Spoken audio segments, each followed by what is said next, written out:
Dr. David, the floor is yours, my friend. All right, thank you. Yes, sir.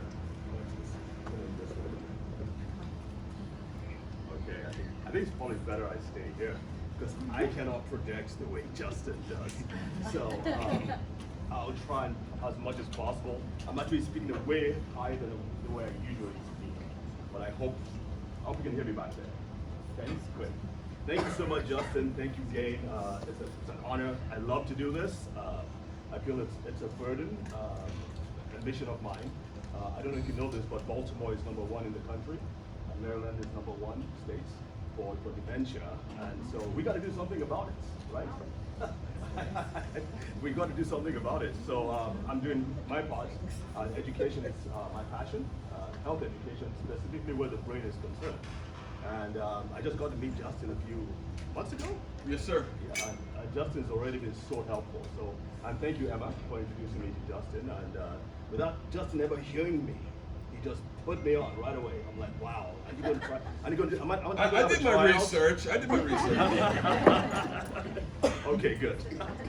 So we'll try not to let you down, but I really, really appreciate this opportunity. So I'm just going to say a few things. How many of you, I know this is a start in the dark, but how many of you are somehow involved in the senior health space? That was meant to be a joke, actually. the thing about foreigners is that you never know whether they're serious or not, and I get away with some things, others I don't. Okay, maybe my other question should be, how many of you are taking care of someone with cognitive impairment or dementia or Parkinson's, something major brain issue? Okay, so quite a few of you. My heart goes out to you. It is not an easy thing to address. And for those of you who have lost loved ones, my heart goes out to you as well. I do not have any personal experience with it. My grandmother is over 100, I think. She doesn't know my age either, but I know my mom's sister is 80, so she's probably at least 95, right? So she's sharp as a tack. I'm still very scared of her. I'm thousands of miles away from her. She's in Nigeria. But anytime I think about her, I'm scared to do the wrong thing. You know, that's how bad it is. She knows everything and she remembers everything. So personally, no particular interest in a personal perspective, but from a professional perspective, major interest. I treat thousands of people with brain disorders, everything from autism in kids to dementia in adults, and I see that we've got to get some things right, folks. There's a coming storm, a tsunami of mental health and brain problems that if we don't get a handle on it, we're going to be in serious trouble, major trouble. And COVID-19 has really kicked things into hyper gear. What's that term? I mean, that thing in Star Wars where they're going at normal speed and all of a sudden, is it warp speed? Light speed? Lightning speed, yeah. Anyway, one of those speeds. Anyway, it's like we hit. Okay, guys, look at your minds here. Come on. So it has accelerated major. And currently, I mean, you guys are in a good place. If I had lived my life, if I had to live my life again, I would probably start in the senior health space because this is where the money is. You guys are good. You're in a good place. But it's more than just making money, obviously. It's also about really providing trust and care for people in the senior health space, and they need a lot of help. So I'm just going to give you a quick synopsis.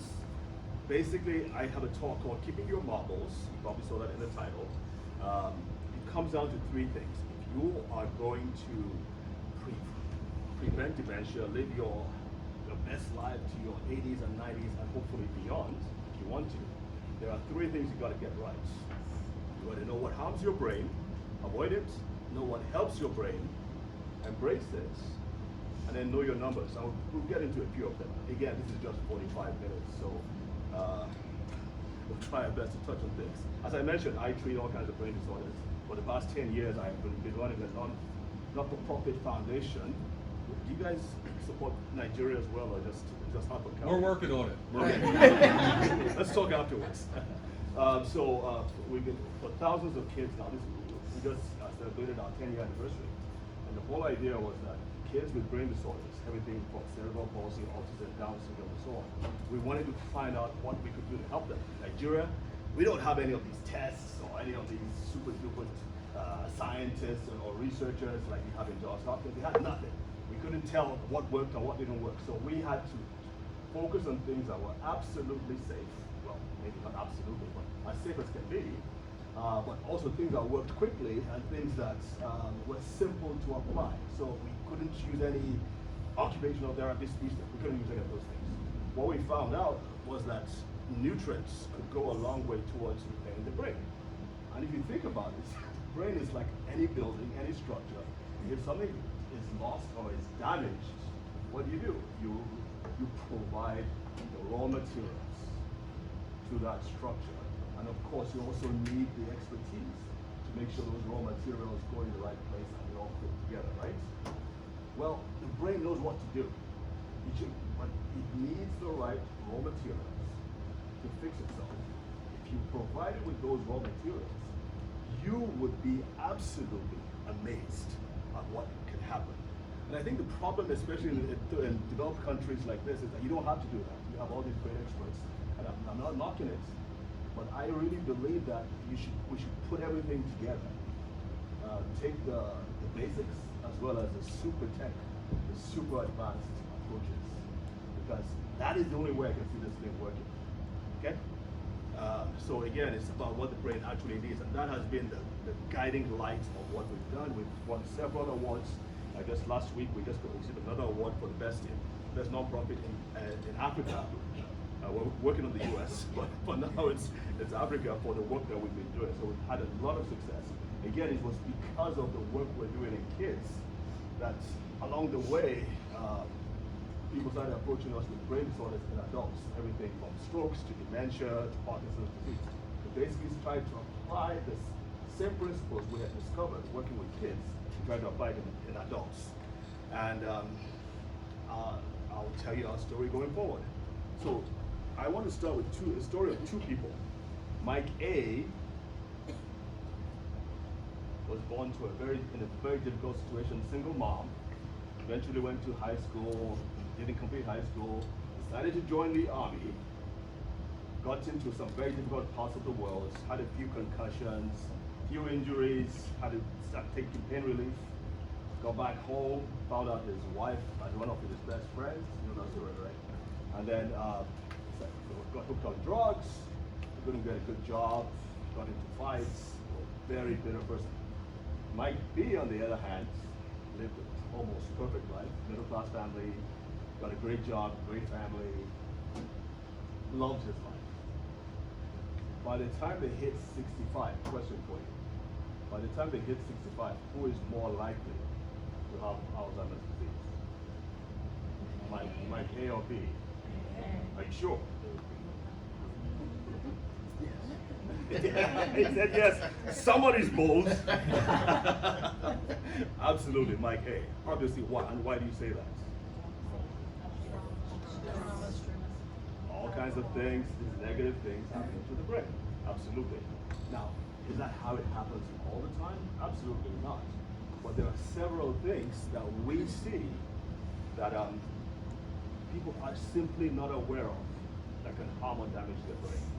On the right side, you have the brain of an Alzheimer's disease patient. That's 30% smaller than the actual brain should be. That is a lot of brain tissue, folks. That is a lot of computing power. Some would say it's impossible, but I don't know. So your mission, really, I see a lot of younger people, some older people, I guess. Your mission, no matter what your age is to do what you can to take charge of your brain, because no one else is going to do it for you. Now, because a lot of you take care of seniors directly, your mission is also to help your seniors, the people you have been entrusted with, take care of their brains as well. Because I guarantee you, most of them don't have a single clue. I've spoken to several people who have had, maybe they've lost their loved one to dementia. And the question I have for them is, what did you learn? What would you do differently? That's what they say. Nothing. They have no idea what to do differently if they were in that kind of situation. Or to avoid being in that kind of situation. Folks, that is tragic. Everybody needs to know exactly what they need to do. For most people, it's going to be different. There are some basic things, obviously, right? Don't go shooting up, obviously that's going to affect your brain, but people are different. White women are different from black women. Black men are different from white men. Veterans have totally different kind of circumstances. We've got to be aware of those things that affect our brains in different ways. Genetics matters, sex matters, age matters, education level matters, background matters. We cannot just cookie cutter approach this anymore. It's not going to work. And obviously my mission is to help you take care of your brains. I will say things, I probably already have said some things that will upset some of you. And all I'm going to say is, Justin's over there, right? So if you have any problem with me, take it up with him. He's a big target anyway. All right, so this is one of my favorite quotes, definitions of all time, because this really, it's not perfect. By the way, I used to volunteer with the Alzheimer's Association. Nicole Goski back there was the one who introduced me to the Alzheimer's Association. But thank you, Nicole. Appreciate it. She's busy. All right. The key thing I want you to see here is cell damage. That's what we should be looking at. Excuse me. Dementia is not something that just comes out of the blue and just jumps in and gets you. There is a track that runs on it. In fact, for most of my patients, I can listen to them when I've gone through their records and all that. It's pretty clear to me how they got to the dementia. It's like looking back and looking at the, what do you call it? The yellow brick road, right? Follow the yellow brick road, yeah? Anyway, you can see how they came to that spot most times because I know what to look for. But here's the problem with, so I kind of like broke it down to start with cell damage, complex brain change. You all read that definition, right? Okay. It is caused by complex brain changes following cell damage. Starts with cell damage, complex brain changes, degeneration, the symptoms are worse. My problem with this is that it leaves some things out. Everybody has. How do you jump from cellular damage to complex brain changes? Everybody gets brain damage to some degree. Cells are being damaged all the time. I treat stroke patients, I treat kids with, like I said, all kinds of brain disorders. They don't end up with dementia. So how do you jump from cellular damage to complex brain changes? That's what we want to look into. Besides that, what causes the damage in the first place?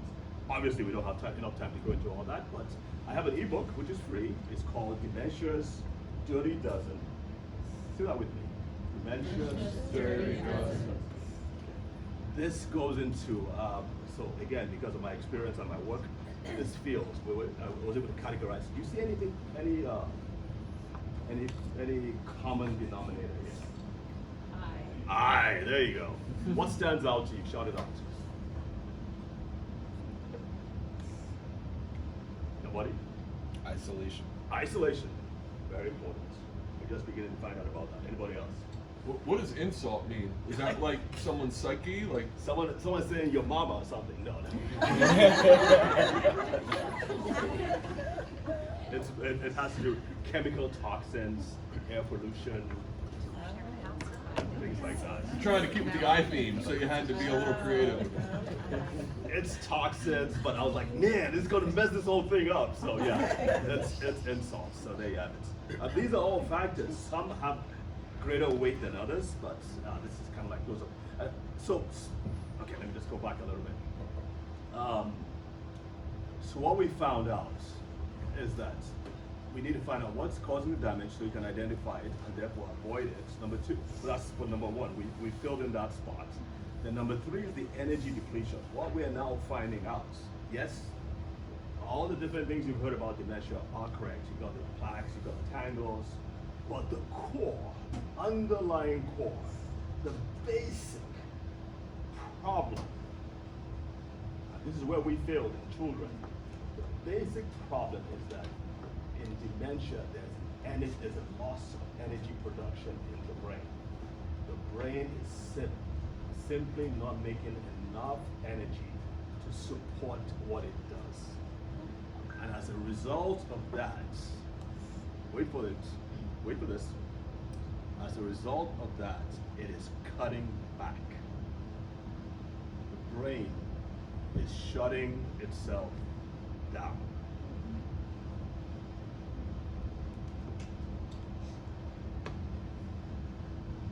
I told you, okay, this is currently unpopular, but it's beginning to gain momentum, and there are doctors around this country who are successfully treating dementia and reversing it to some degree. So this is not a new thing. I'm not coming to you with something that is absolutely new, but that is what is happening. The brain, it's kind of like with business. Many of you are in business now. Once funding goes down, what happens? You cut back on what? The luxury items. First of all, the private jet goes, then it's first class goes, then shock, horror, you have to deal with economy class, right? Oh my God. So those are things that eventually, so that what happens with the brain, and we can't go into this in too much detail, is that it shuts down the parts that take or require the most energy, such as memory, such as complex calculations, such as trying to figure things out. Those require speech, language problems, that you begin to see navigation problems. Those are the parts of the brain, and it usually follows a pattern. Now, not all dementia has to do with memory loss. There are some Alzheimer's disease that don't have any memory loss at all. It has more to do with cognition and such, okay? So, and this is my problem here. We see these people, and I'm trying to make this all, put everything in one picture. So what happens is that you see a lot at the very top. Let's start at the top there.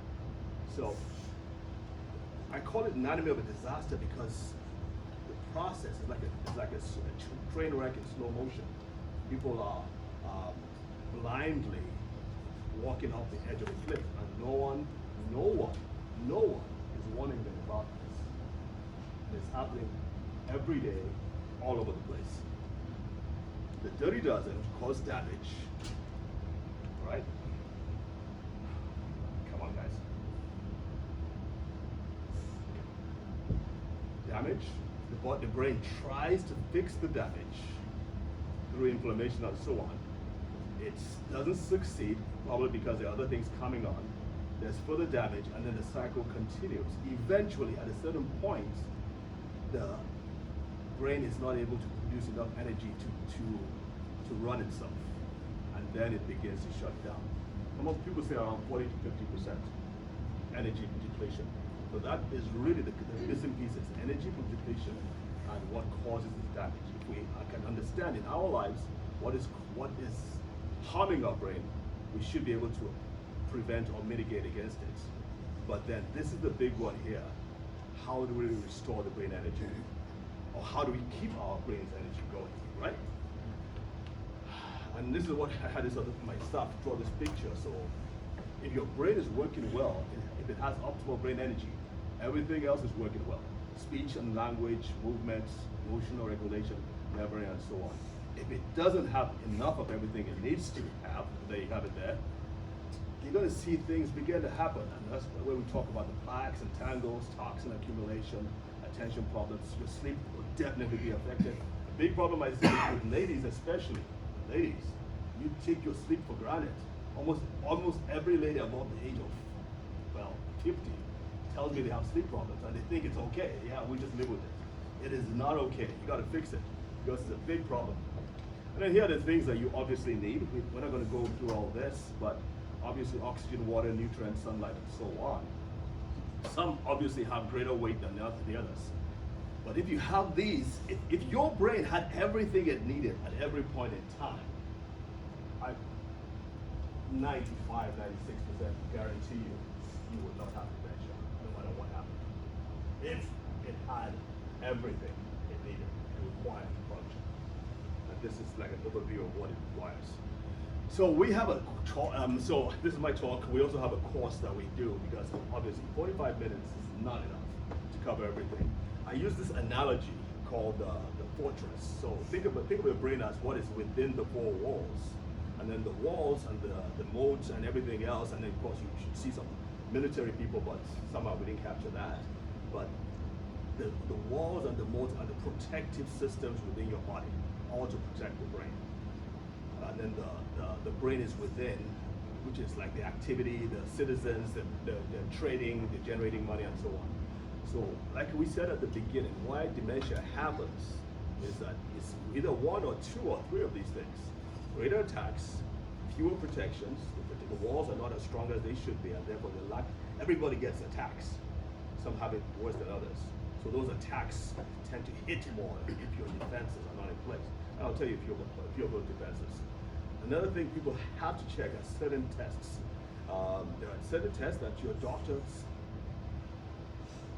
may not know about, that you have to bring them up with your doctor. And you might have to fight for it. And these are simple blood tests, not like they're really, really expensive tests. Some of them are really simple blood tests you can do. Okay, so I know I just want to make sure I cover as much as possible. So in our foundation, on the work we do, again, we do, to some degree, we've seen significant improvement, even when the person has full-blown dementia. And it's, I'm not saying we're treating or we're curing, because I know that can get you in trouble, but what you have to focus on, as I've said over and over and over again, is that the brain, if you focus on giving the brain what it needs, it will, to some degree, respond. It will respond. The problem is, most of us don't think that way. Most of us have already accepted the death sentence, that there's absolutely nothing you can do. And we were, almost 30 years ago, when I was in medical school, they said, we were trained that, yeah, Alzheimer's disease is the only disease you cannot prevent, you cannot cure, you cannot slow down. That is still the dogma today, but I'm here to say that that is changing, folks. That is changing, and you all here are the vanguards, and I hope you will accept it to some degree and do your own research, because sometimes it takes about 17 years on average for what is discovered in the research to leave the research area and get into actual clinical practice. Some people don't have that long to wait. So it is again your responsibility. You're going to earn the trust of the people you serve to look for this information, provide them with this information. I see it as a moral obligation. The way why I'm doing this is because I know this, and I feel that, I mean, how many of you have had the experience that if you don't tell this person this thing, you're going to hell, right? I feel very much the same way. People need to hear some of this information. You cannot keep it to yourselves. So, the reason I put this picture up is that you can't just treat the brain alone. And that's a mistake I see in neurology. Just focused on treating the brain. The brain needs the support of several systems in the body, especially the guts, the digestive system, the hormones, especially in women. One of the reasons you have why you have dementia twice as bad is because there's a sudden loss of certain key hormones that are there to protect the brain. And if no one is helping you mitigate or help you restore those hormones, you might be at a serious risk of getting dementia. So that's just an overview. We must get this right, folks. It's happening in the Western world. It's exploding in the Western world. I don't know if you know this, but it's number one. Dementia is number one in the UK. It's the number one cause of death in Australia among women. It's number two in Australia.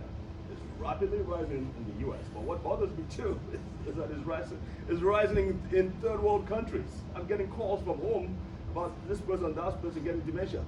We always thought it was a disease of the old white person. Now it's massively exploding, in developing countries as well as in developed countries. But we don't have all this great things you all have here. We have nothing. Zero. We don't have any of these things. So we've got to get it right here so that we can be able to help the rest of the world. So these are the numbers. It's going to rise to about 1 million new cases per year. Right now it's about 500,000, but in the next 30 years it's going to be bad.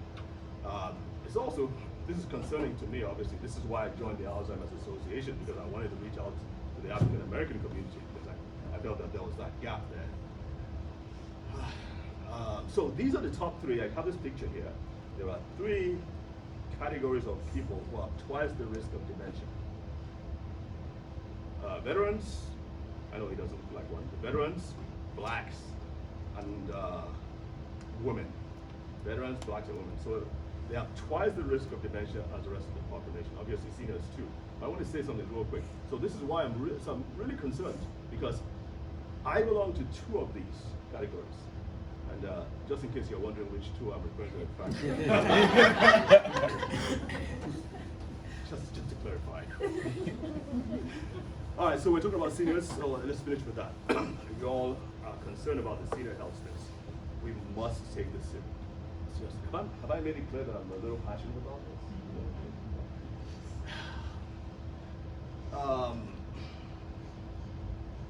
I also want you to take into consideration the fact that these special senses are very important. So I'm just going to highlight some of the things that we need to point out to our seniors. Hearing is probably the greatest risk factor. Thankfully, there's something you can do to address hearing problems. But smell is also a big problem too. And during COVID-19, a lot of people who had loss of smell eventually developed dementia. Because there's a very strong connection between the olfactory part of the brain and the memory center. So a lot of people who are perfectly okay, COVID-19 hit, smell was affected, and they developed dementia. AI is just amazing. They come up with these great diagrams. So essentially, there's a track there. Let's see. Another thing you want to watch out for are fractures and falls. People don't realize this, but this is much worse in white women than in black women. I think blacks tend to have, I guess, denser bones. I don't know, but I talked to somebody about it. Can anybody attest to that? When people dealing with fractures and falls. Anyway, I've spoken to a few people and they've said it is true that osteoporosis risk is higher in Asian and white populations. Thank you. Thank you. For a minute there, I thought I was. I'm not a doctor, but a physical therapist. Okay, great. Well, thank you, Christina, right? Yes. Appreciate it, Christina. So, once a fracture happens, for like 30% of people, that is the end. Within a year, they're gone. Some of them are tipped over into dementia because it's such an upending event that all the things that the body was kind of like pushing under the rug and managing, it just brings it all to the surface.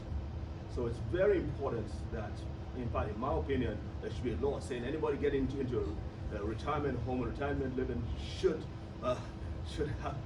be forced. I'm just kidding. To have some kind of trainer work on their balance and their movement a lot, whether or not they have a problem, that should be proactively addressed. I think that inactivity was one of the risk factors, and so you break a hip, and then definitely it's a sharp decrease in activity levels. Domino effect. A lot of things go wrong. Yeah. I think so. We also talked about supplementation. Remember, I said that. So this is a study by the Alzheimer's Association. Like 5 minutes more. How many minutes more? You have 15 more minutes. Oh, great. Here was rushing. Okay, all right. Thank you. Does anybody, okay, some of you have listened to my talk before. If you have, do not answer this. If you haven't, is anybody aware of that single nutrient that the Alzheimer's Association, they did a study on, and they found out that it could reduce the risk of dementia by as much as 40%. Is anybody aware of that study? Emma, you don't count. I'm just kidding. I know you don't. Yes, you did. Someone said turmeric. I did. Okay. Anybody else? Yes, vitamin Yes.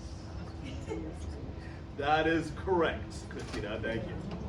I guess. So this is directly from the website. Now look at this. Since we have more women here, the protective effect was more pronounced in women who experienced an almost 50 reduction in risk.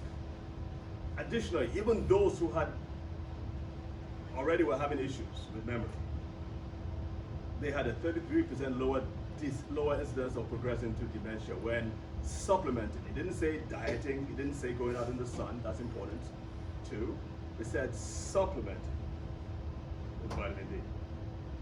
How many of you have seen this before?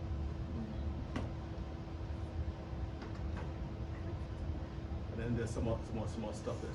So the question is, why don't you know this as senior care providers? And why doesn't everybody know this for a fact? It's because somebody somewhere doesn't want you to. You're just gonna say it. Now think about this. 50% protection. So is it possible that maybe there might be other nutrients that can add maybe another 5% to that, or 10%? I mean, we're talking about over 200 different kinds of nutrients. This is just one, super cheap, but it's just one of several. Is it possible that there are other nutrients that can help strengthen and build your brain up so that your risk of dementia is minimized? Why aren't we looking into this? All right, so there's our mission there. So some takeaways. I believe that everyone should have some kind of brain protection plan. I have one myself.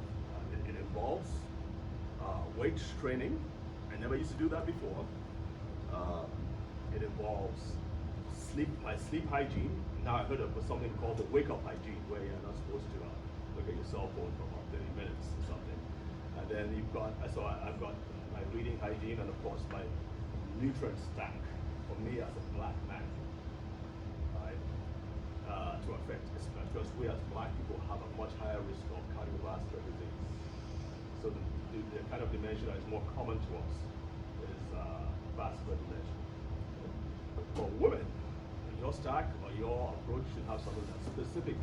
Whether or not you're dealing with hormonal issues, you should be proactively addressing your hormones, because you are at a risk of a sudden drop in those hormones that specifically protect your brain cells and your synapses. And once you lose them, it's really hard to get them back. So you got to be doing something about it. Obviously, you got to be doing something about your bones and those muscles around the hips and balance issues, because again, big risk. Okay. So what we do, this is just to give you an overview of what I do as a person. So I have one-on-one consultations. People who probably want to know what nutrients to use and all that. We do that. I have patients around the world who seek my help for if they have clients or loved ones with dementia. So we treat I use that word advisedly. So I'm a brain health coach. Let's put it that way. And we provide information every time. During the week on Wednesdays, we have at 2 o'clock every Wednesday. We have this live discussion with someone in the senior health space, whether talking about finance, physical therapy, whatever we feel that seniors need to know that they're not getting information about. So we're trying to make that possible. And of course, our online course. Like I said, 45 minutes is very little time. So we want to make this available. For now, it's not available to individuals as much as it is available to companies and organizations. So they can purchase a subscription to give access to a whole library, and it's growing every day, of videos, audios, and different things that address different areas. So if you want to look into this some more, this is online. This is a list of our modules. Why we lose them, like we discussed a few minutes ago, how to preserve them, how to regain them if lost. Again, we need to focus. I feel that if we focus on these 3 categories or 4 categories of people, we would be doing the world a great service. I refer to them as, some people call them the invisible patients, other people call them the secondary sufferers. The people who are taking care of loved ones with dementia. What we know is 30 to 42%, depending on who you ask, of loved ones will pre-decease die before the person they're taking care of. Why is that so, do you think? What's that? Wears them out, exactly. Stress, the burden, of course, and on top of that, the loss, the feeling of loss, of guilt, should have done this earlier, or whatever, financial problems. They ignore their own health. They ignore their own health. All right, we got to pause. That's important. I mean, our clients are the people that have the ailment, but a lot of our clients are the people taking care of them. So what did you say, 35 to 40? Can you repeat that? I mean, I'm not trying to turn this into a sales pitch, but like 30 to 42% of caregivers okay. die before their loved ones. And caregivers are typically a spouse or a loved one. Is Correct. that fair to say? Correct. Did anybody know that? That's insane. It is insane. It is insane. Wow. Do you know where I can find that statistic? Yeah, I can dig it out for you. I'd love to Yeah, see it. I think I first heard it on the TED Talk, and then I now did some research, and I found out that yes, it is. So again, different people have different stats, but yeah, that's the range. I always offer a 15-minute consultation, for free if you want to talk to me about it, and that's a QR code to scan. Bottom line, folks, it all comes down to one thing: brain energy. To prevent and also to get out of it. All those problems, aggression, inattentiveness, loss of memory, the root cause. Now, I'm not saying that's going to solve all everything. Now, we don't use medications at all in my clinic and my foundation. Again, it's nutrients. Nothing against medications, but we just found out that we're safer not using medications, and also we're safer using specific nutrients. I'm pretty good. I was never really good at medications. I'm going to confess. I was not in medical school. It was tough remembering all those complex names for medications, and I struggled. But I know what I'm good at. I'm really good at this. So this is where we excel, and this is where we've gotten the most results. This is what you want to get to. You do want to ensure that your brain is producing enough energy throughout your lifetime. And with that, I want to say thank you very much for your time today. Appreciate it. Thank you, Justin. So you also said something earlier that resonates. If you don't use it, you lose it. Yep. I'm an athlete, okay? If you stop walking, if you stop running, orthopedics. So interesting, right? Why is the brain any different? If you don't use it, you lose it.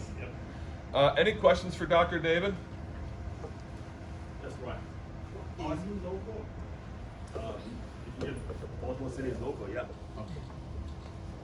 What is brain energy? Like ATP, glucose? What? Yeah. So glucose is the fuel. Okay. ATP is the energy that actually runs the brain. Okay. Yeah. Does that make sense? Yes. That's a great question. Yeah. Do your services go through insurance, or is it all self-pay? And do you telehealth? Because people in Harford County hate to leave town. Yes. So no insurance whatsoever, obviously, because I am not licensed and I don't practice it. I'm gonna let you know. So we have people sign waivers, understanding with informed consent, understanding that. If I were licensed, I probably would not be able to do what I'm doing. So I am not licensed here. I am not a doctor here. I'm a brain health coach. Got it? Just for liability reasons, yes, ma'am. So why would it be so important? Do you need to incorporate taking K for it to actually work productively? Not to work. You don't need K to work. The reason why I recommend K is, and And a lot of people recommend K because of the risk of high calcium levels in the blood. So what K does is it takes the calcium out of the blood and drives the leaky growth. We'll link on LinkedIn, aren't we? I thought so. Okay. Yes. Great question, by the way. Yes, sir. What role does age play in all this? In other words, is an increase in dementia and Alzheimer's, is that just because, can that be related to people just living longer now than they used to? Yeah, for sure. So yeah, Can you repeat the question for everybody? Yes. So he's asking, what's your name? Patrick. So Patrick is asking what role does age play in all this? And of course, age plays a role in everything from cancer to heart disease. The body is wearing down. And so there's several factors. The brain is wearing down itself primarily, but the systems, remember I said, the systems of the body support the brain. The systems of the body are also wearing down. So it's a double whammy effect. And you add on top of that grief, loss of a loved one, for instance, injuries in the past, medications, we didn't talk about that. Polypharmacy is a big problem. Poly means several different medications. Sometimes different doctors are giving their senior patients different medications. And they're not talking to each other, they're just giving them several different drugs. And the patient comes home, or the senior comes home with like 15, 20 different medications, and some of them have really bad interactions. Some of them are very quote unquote safe. I didn't mention this before, but things like some basic over-the-counter antihistamines, I'm not going to name any names, antibiotics, have been shown to have direct effects on the brain, causing memory loss. Even these sedatives, these sleep medicines, some of these are terrible on their own. Now, when you now mix them with other medications, that's a big problem. So seniors tend to have a lot more of those medications that they have to use. So it's a compounding effect. That's why I say we have to really understand and tease these things apart and understand what's going on. Awesome. Okay. Where'd you say you could find your book? On our website, drdavidajibadi.com, and it's right there on the homepage. So ebook, yeah. Again, it's free. Thank you. All right, so I appreciate everyone. Good meeting. We have a meeting in April. We have caregiver conference in April. And I hope you guys have a great, blessed day. We'll see you next month. Alan left his brochures here if you want to sign up. I